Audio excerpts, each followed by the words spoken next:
గతంలో చంద్రబాబు పసుపు కుంకుమ మాయలో పడకుండా ఎలా తిప్పికొట్టారో ఈసారి అదే రిపీట్ చేయాలన్నారు భీమిలి వైసీపీ ఎమ్మెల్యే అభ్యర్థి ముత్తంశెట్టి శ్రీనివాస్. ఎన్నికల ప్రచారంలో విశాఖ ఎంపీ అభ్యర్థి బొత్స ఝాన్సీతో కలిసి తనదైన శైలిలో దూసుకుపోతున్నారు. ఆనందపురంలో జరిగిన బహిరంగ సభకు ముఖ్య అతిథిగా హాజరయ్యారు.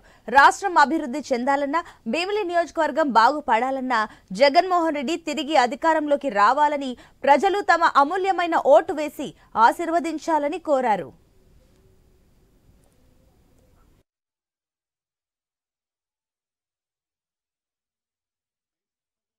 మీ అందరికి కూడా సున్నా వడ్డీ ఇస్తున్నాడు, రుణమాఫీ చేస్తున్నాడు, చేయలే.